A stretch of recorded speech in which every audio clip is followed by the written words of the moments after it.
Welcome to the 2017-2018 NBA preview. My name is Joshua Enviers. Today we are covering the 22nd ranked team, the Memphis Grizzlies. Huge shout out to Grantland for the inspiration of these videos. This isn't based off who's going to win a championship. This is simply based off of win-loss record. So if we take a look at last year's win-loss record for this Memphis Grizzlies team, they won 43 games, which is pretty solid for signing Chandler Parsons to a stupid, ridiculous contract. And just like Chandler Parsons does, he never shows up for playoffs over the past like 3 years. You know, once he was with the Mavs, didn't show up with the Mavericks to the playoffs. Now he's with the Grizzlies, and now he's not showing up with the Grizzlies, you know. If only somehow Chandler Parsons could bring back that energy from the Houston Rockets days, or maybe, honestly, Chandler Parsons, he might have never been good, but I don't know. Maybe injuries got the better of him. This year, I finally see the downfall of the Memphis Grizzlies. I feel like every single year, it's like, okay, this is the year where they fall off. No, they make it to like an 8th seed. Then the next year, a 5th seed or something along those lines. The Memphis Grizzlies are one of those Western Conference teams that seem like they're there forever and they're not doing anything. But with the additions of Jimmy Butler and Paul George to various other Western Conference teams, and Paul Millsap even, the Memphis Grizzlies didn't add anything special this season. And this is the season where I feel like they're going to struggle to hit 30 wins.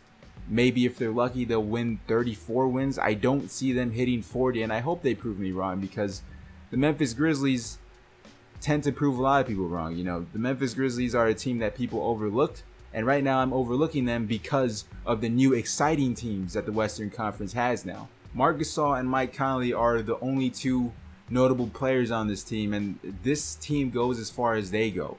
And hopefully injuries don't get the better of them this year.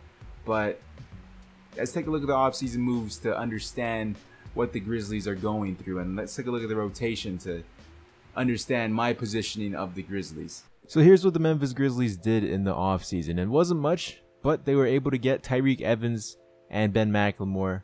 They lost Vince Carter and Zach Randolph, essentially the grit and grind. And essentially a trade between the Sacramento Kings and the Memphis Grizzlies. That's kind of how it's sent. It's kind of scary because Tyreke Evans and Ben McLemore have never been on a good team, and they've been in the NBA a couple of years. Tyreke Evans is not the player that he came into the league as, and Ben McLemore, I don't know, maybe this is his time to shine. Maybe he'll be given opportunities and become that third option. Their draft picks are pretty solid too. Ivan Rabb with the 35th and Dillon Brooks with the 45th. As of right now, only Dillon Brooks is signed with this team. Who knows what's going to be happening in Ivan Rabb, but the way the rotation's looking, and which we'll get to, it looks like they need a backup power forward after losing Zach Randolph. JaMychal Green and Tony Allen are still free agents. JaMychal Green is a restricted free agent, so he'll most likely be back with this Memphis Grizzlies team, while Tony Allen is an unrestricted free agent. And while we take a look at this rotation in a bit, they have a plethora of guards. I feel like Tony Allen is gone, so I just categorize them with the grit and grind. And JaMychal Green most likely will be back. So as we take a look at this rotation now, JaMychal Green is that starting power forward. Marc Gasol as center, James Ennis, Ben McLemore, and Mike Conley. I have James Ennis simply because I don't feel like Chandler Parsons is going to be 100% during opening night. Speaking of Chandler Parsons, let's take a look at the bench. We got Parsons, Wright, Evans, Daniels, and Harrison.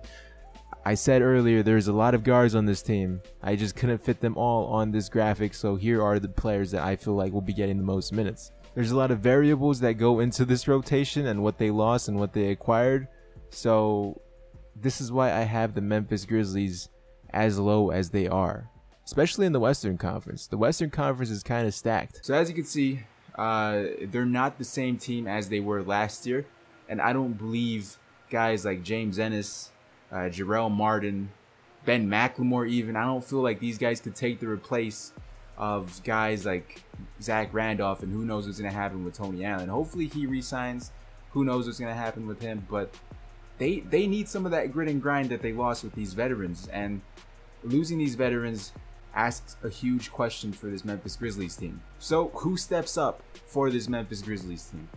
That's my big question. Is it Chandler Parsons? I really hope it's Chandler Parsons. As I said in the beginning, Chandler Parsons had a terrible few years in the past, and the money he's making, he needs to be the second or third option even. They just need a consistent third option, and Chandler Parsons, he isn't seem to be a third option considering he's not even starting due to injuries and nowhere near consistent. So if Chandler Parsons is able to step up, and if they're able to sign guys like JaMychal Green and Tony Allen back to this team, I have them a little bit higher than the spot I have them now, but only one spot higher in the Western Conference. I honestly do believe this is the year where they do not hit 40 wins. I feel like this team wins 33 to 34. This team will probably be the Dallas Mavericks or the New Orleans Pelicans of last season. It's definitely not a bad thing, but I don't see him making playoffs with how stacked the West is, and as we get further in the episodes, you'll be like, oh, okay, he has this team ahead of them. That makes sense. That makes sense, especially in the Western Conference. So with that said, I'd like to thank you guys for watching. If you could leave a like on this video if you enjoyed, it'd be greatly appreciated because these videos do take a long time to make. Before you go, check out some of these other videos on screen right now. The playlist to this series is in the description if you want to binge watch it. I don't blame you. Along with my Twitter, @Enviers. Follow me on Twitter if you want to chat about this series or anything else. Keep sharing the videos around so this series can grow and we can continue to be great. I'll talk to you guys in the next one.